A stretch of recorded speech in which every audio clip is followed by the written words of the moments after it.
we can begin. All right, awesome. So the title of my exhibition and of course of my talk is Periphery, Fair on the Margins.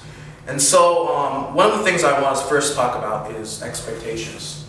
We all have expectations for new encounters, and a lot of our expectations of how we see people and places comes from past experiences.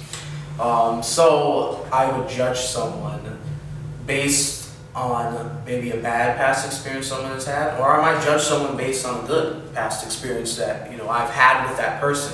Everything that we judge people based on deals with something in an experience. And so one of the interesting things about expectations is that it comes in many different ways. One of the things that I've listed here are some of the expectations that might come into mind when we think of maybe a Chinese student. What would that be? The first thing that comes into my mind is they're good at math. Urban black man, well, it depends. The first thing that comes into my mind when I think of an urban black man, maybe, in terms of the media, how it's played into how it plays into the media. Maybe they'd have a chain or something, they'd have gold teeth. So into that rap type of stereotype. And so even me as a black person, I stereotype my own people.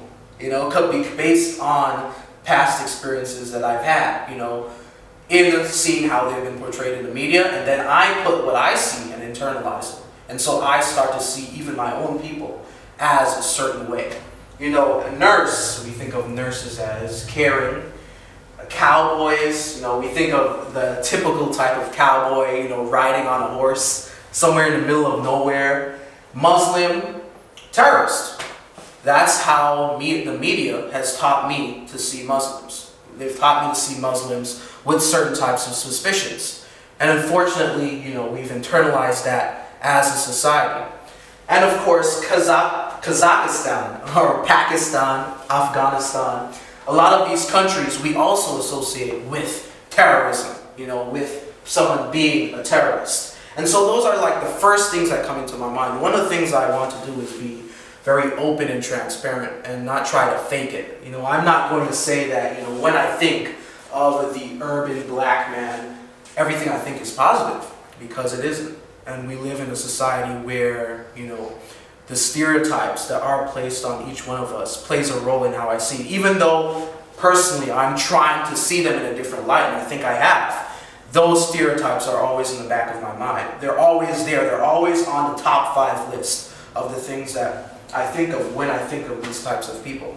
Because, of course, I have Muslim friends who I've subbed with, right? But at the same time, the media is telling me something different.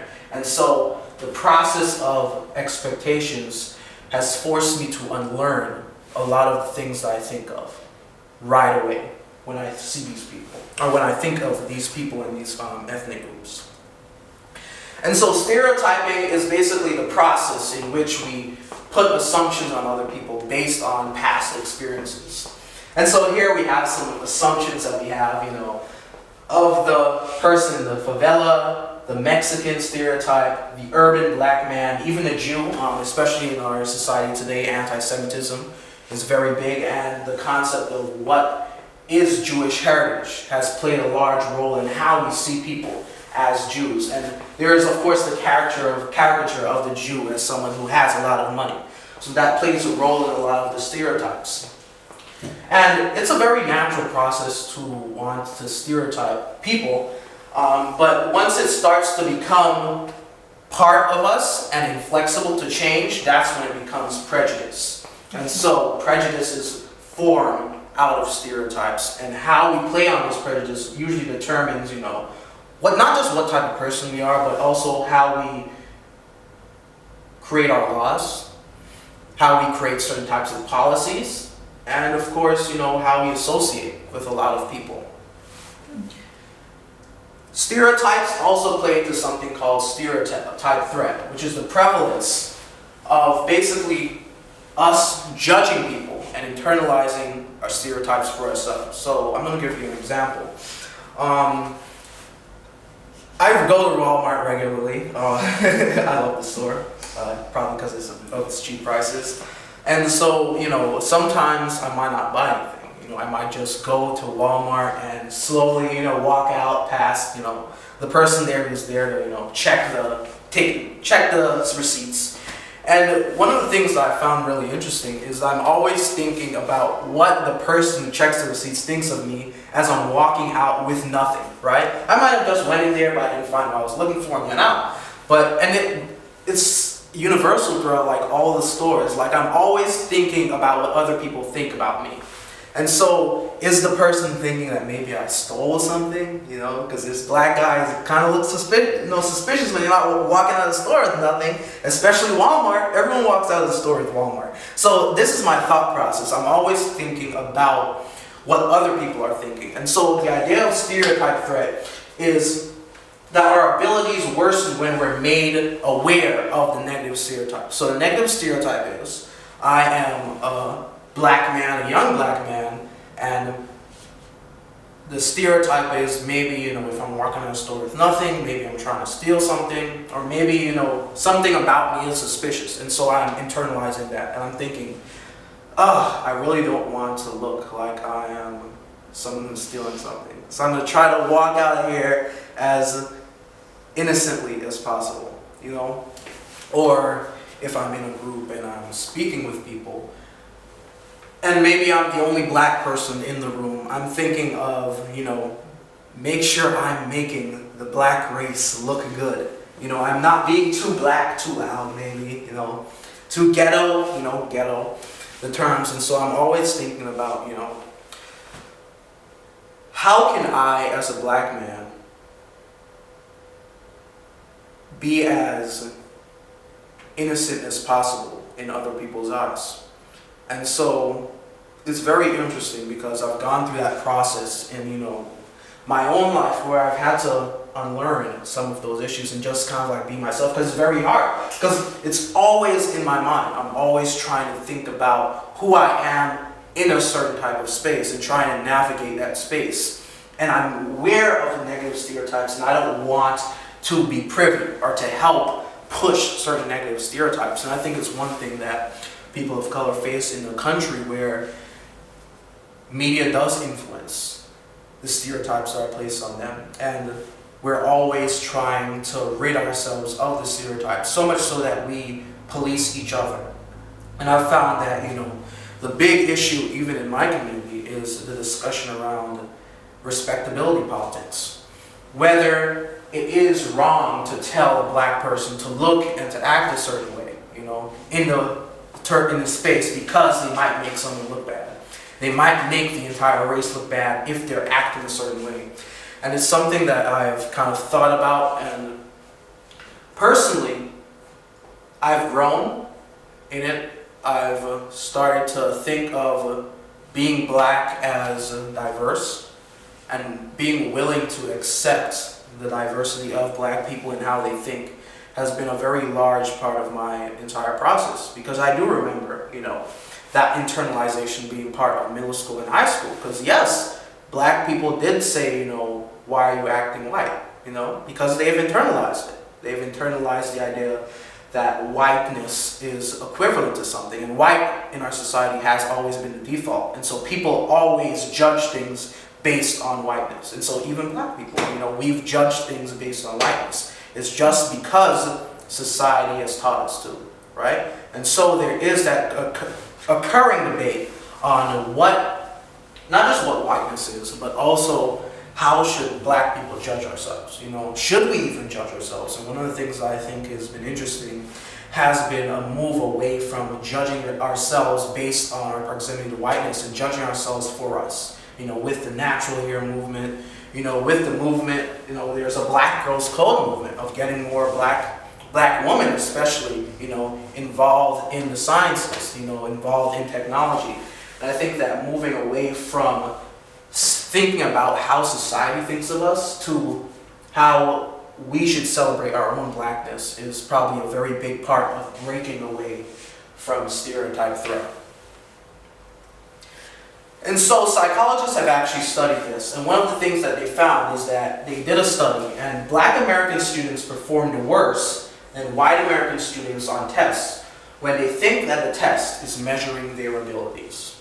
And so they were told ahead of time that, we're measuring, how you perform on this based on race. And they performed worse. But when black students are told that the test is not measuring their abilities, they perform just as well as white students. And so removing that factor of race was a very big part. Because as a teacher, as a person who was formerly a high school teacher and also taught K to 12, all levels of teaching, I've seen this. I've seen students think that they were not capable of maybe doing math because they felt that math is just not the thing that I do, right? Or maybe they felt that, science, a certain type of science, is not something that I do. So they've internalized the idea that because I am this type of person, I cannot do this. And so stereotype threat deals with that idea of, who are you and what does society make you think that you can or cannot do. And that gets me to my presentation and my exhibition and my work, which is entitled Periphery. And so I'm dealing specifically with the anxiety and fear of stereotype threat. So what does stereotype threat do to the black psyche? And so I was looking at myself. And I have certain tics, when I get anxious, or maybe when I'm getting afraid, or maybe when, I am walking out of Walmart without anything, and someone might be there, thinking, why is this guy walking out of Walmart with nothing? And one of the things I do is I dig my hands. I usually do that. Or maybe I close into myself. I start to kind of go into myself a lot of the times.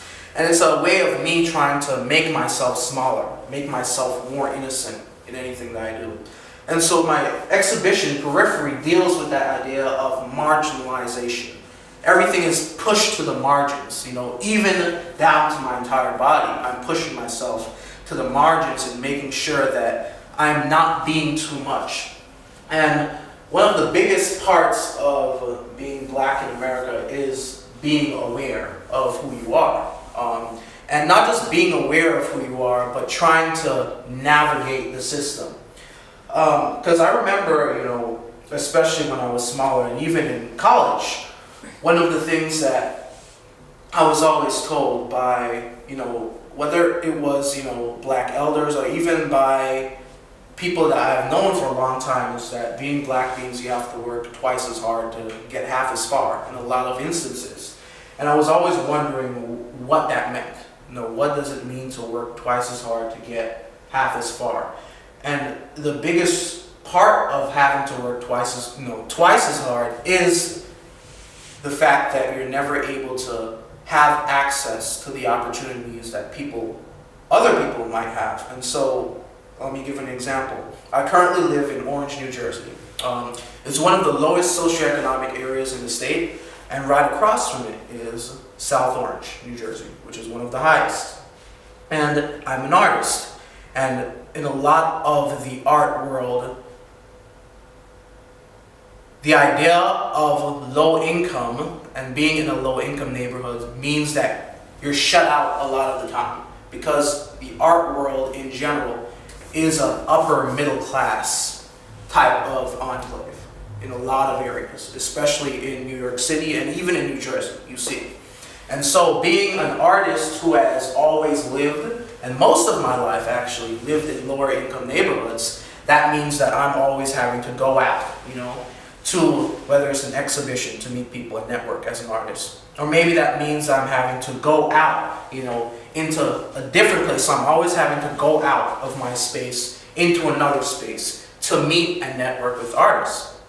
And that also goes directly to my life as an art historian. If I want to speak about historical works and talk about and associate with academia, I have to go out of my neighborhood and go where it is. Wherever it is, I'm always having to leave my neighborhood.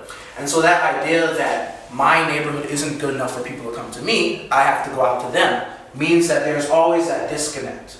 There's always that disconnect, and I am otherized because of that disconnect. The default in the art world is always white, upper, middle class, and that's kind of how it's been placed. And I've always had to kind of come to in that area. And so that idea of being in a space, and a lot of times one of the few people of color in spaces like that, has made me very aware of my existence.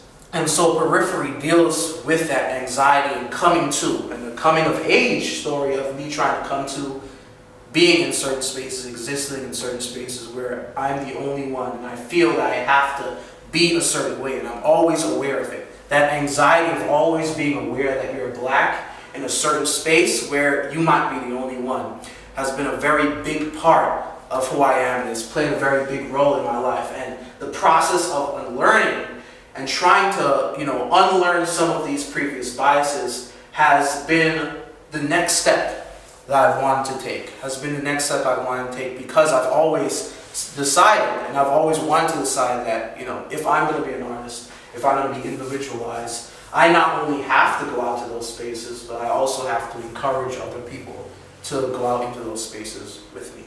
Thank you. Wow. It was almost